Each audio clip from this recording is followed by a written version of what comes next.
Assalamualaikum warahmatullahi wabarakatuh. Halo Halo semua. semua. Kami mahasiswi dari Universitas Lambung Mangkurat, program studi pendidikan Pancasila dan Kewarganegaraan. Sebelumnya, perkenalkan, nama saya Nurdianti Rahma. Saya Nurul Hasanah Dan saya Norwida. Kami di sini akan membahas tentang topik isu penundaan pemilu 2024 dan perpanjangan masa jabatan presiden. Jadi, isu tersebut semakin hangat, lebih tepatnya pada bulan Februari tahun 2023. Oleh sebab itu, mari kita saksikan cuplikan mengenai video tersebut. Video tersebut mengenai penundaan pemilu tahun 2024 dan perpanjangan masa jabatan.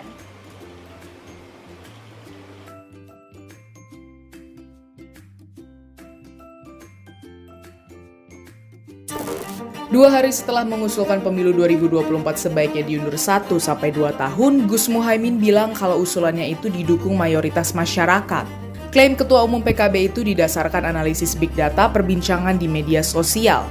Kata Muhaimin, dari 100 juta subjek akun di media sosial, sebanyak 60% mendukung penundaan pemilu dan 40%-nya menolak. Wait. Pengguna Twitter di Indonesia aja cuma 15,7 juta per Juli 2021. Pengguna Facebook di Indonesia sih ada 175,3 juta. Tapi masuk akal nggak sih klaimnya? Isu penundaan pemilu berikut rentetan perbincangannya seperti perpanjangan masa jabatan presiden dan amandemen Undang-Undang Dasar bukan isu baru. Di era Jokowi, ini sudah muncul sejak 2019. Kemudian mulai hangat dibicarakan lagi di media sosial sepekan terakhir. Ya, berkat Muhaimin yang mengawali usulan ini Rabu 24 Februari lalu. Hasil analisis drone emprit terhadap perbincangan isu tersebut di media sosial sepanjang 22-28 Februari menunjukkan sebagian besar warganet yang membicarakan isu ini menolak perpanjangan masa jabatan presiden.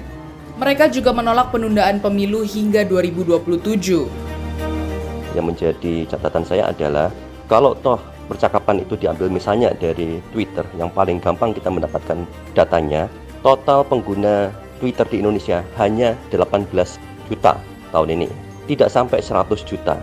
Yang ada cukup banyak itu di Facebook, ada sekitar 180-an juta kurangnya. Dan menurut saya tidak mungkin sampai 100 juta akun di Facebook semua bercakap tentang penundaan pemilu. Dan yang menjadi catatan juga adalah untuk mendapatkan data dari Facebook itu sangat susah, tidak semudah dari Twitter. Jadi sulit sekali mendapatkan data percakapan 100 juta akun di Facebook.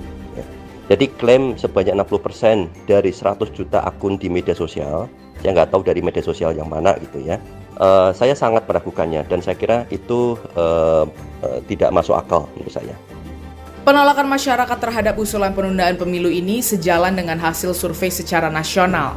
Menurut hasil survei Nasional Indikator Politik Indonesia, mayoritas publik setuju pemilu 2024 tetap dijalankan. Jumlahnya mencapai 67,2%. Lebih detailnya, mereka yang tidak setuju pemilu diundur itu juga berasal dari kalangan yang merasa puas dengan kinerja Presiden Jokowi.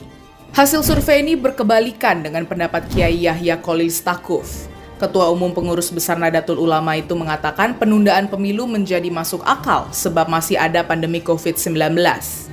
Juga kontras dengan narasi yang dibangun Ketua Umum PAN Zulkifli Hasan yang mengaitkan penundaan pemilu dengan kepuasan terhadap kinerja Presiden Jokowi. Jadi apa yang disampaikan oleh Caimin, Pak Zulkifli Hasan, termasuk elit partai lain, itu tidak menggambarkan preferensi publik. Itu hanya aspirasi segelintir elit. Yang berbeda bukan hanya publik secara umum, tetapi juga yang berbeda dengan basis konstituensi mereka. Apapun partainya, termasuk pemilih PKB, itu di atas 70% menginginkan pemilu sesuai jadwal. Termasuk mereka yang merasa dekat dengan MU.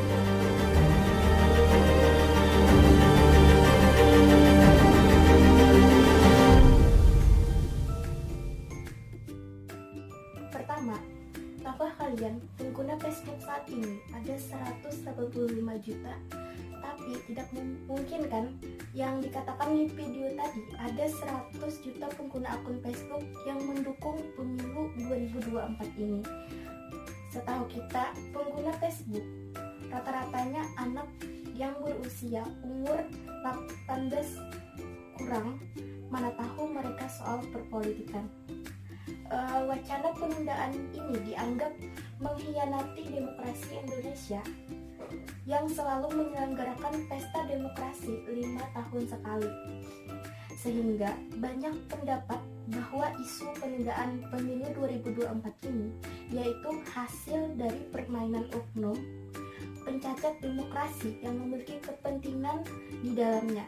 Penundaan pemilu 2024 juga menyalahi ketentuan penundaan pemilu yang diberlakukan pada regulasi yang ada. Nah, jadi menurut kalian nih, bagaimana tanggapan kalian? Baik, sebagaimana sejalan dengan yang dijelaskan Normida tadi, argumen saya secara umum dan tanpa memihak atau berat ke satu pihak dari beberapa berita yang saya baca sendiri dan saya dengarkan juga, menurut saya penundaan pemilihan presiden yang dari tahun 2024 ke tahun 2027 dan perpanjangan masa jabatan presiden yang diisukan tersebut tidak sesuai dengan konstitusi negara kita sendiri, yaitu di negara Indonesia. Sebagaimana juga terdapat dalam pasal 7 Undang-Undang 1945 yang secara tegas menyebutkan bahwa presiden dan wakil presiden dipilih melalui pemilihan umum yang dilakukan secara bebas, langsung, rahasia, jujur, dan adil, yang dimana dilaksanakan setiap 5 tahun sekali. Kalau menurut Nurdianti sendiri nih, bagaimana pendapatnya? Selain itu juga dikutip dari Wakil Ketua Majelis Permusyawaratan Rakyat Republik Indonesia, Dr. Haji Muhammad Hidayat Nur Wahid, menilai terkait perpanjangan masa jabatan presiden menjadi 2,5 periode jelas tak sesuai dengan ketentuan konstitusi yang berlaku di Indonesia, yakni Undang-Undang Dasar Negara Kesatuan Republik Indonesia 1945. Bahkan sikap Presiden Jokowi yang sejak awal pun menolak perpanjangan jabatan presiden ini patut diapresiasi dan perlu diimplementasikan ke dalam tindakan yang lebih konkret. Baik, lalu apa sih alasan dari pemilu itu mau diundur yang tadinya tahun 2024 ke tahun 2027? Jadi dari beberapa berita utama yang saya baca, maka dapat saya simpulkan bahwa alasan dari pengunduran tersebut adalah dikarenakan adanya pandemi COVID-19 yang masih berlangsung dan semakin parah. Jadi dikarenakan COVID-19 tersebut masih berlangsung, dan jika dilaksanakan pemilu, itu akan menyebabkan berbagai kendala dalam penyelenggaraan pemilu itu sendiri, seperti terjadinya kerumunan di saat kampanye dan pemungutan suara. Hal tersebut secara logika dapat mengancam keamanan dan kesehatan masyarakat terganggu, jadi kemungkinan akan meningkatkan angka positif COVID-19. Jadi ini tanggapan Norbida sendiri bagaimana mengenai pro dari pengunduran pemilu tersebut? Nah, di dalam Undang-Undang Nomor 7 Tahun 2017 tentang Pemilu, tepatnya pasal 431 dan 432 yang menjelaskan bahwa penundaan pemilu dapat ditunda apabila terjadi bencana alam dan gangguan keamanan lainnya. Itu pun hanya berlaku di beberapa daerah tertentu, tidak secara nasional.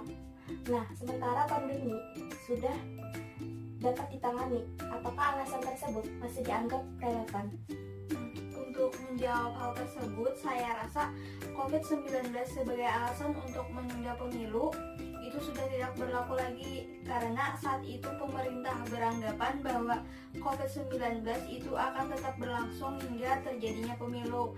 Sedangkan seperti yang Norbida jelaskan tadi, bahwa seperti yang kita ketahui bersama juga, sekarang COVID-19 itu sudah tidak ada lagi dan sudah berakhir. Jadi saya rasa pemilu tahun 2024 itu akan tetap dilaksanakan.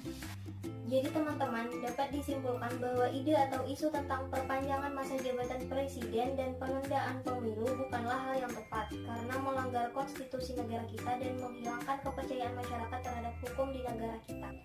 Mungkin itu tadi beberapa argumen dari kami mengenai isu penundaan pemilihan pemilu tahun 2024 dan perpanjangan masa jabatan presiden. Sekian dan terima kasih. Sampai jumpa.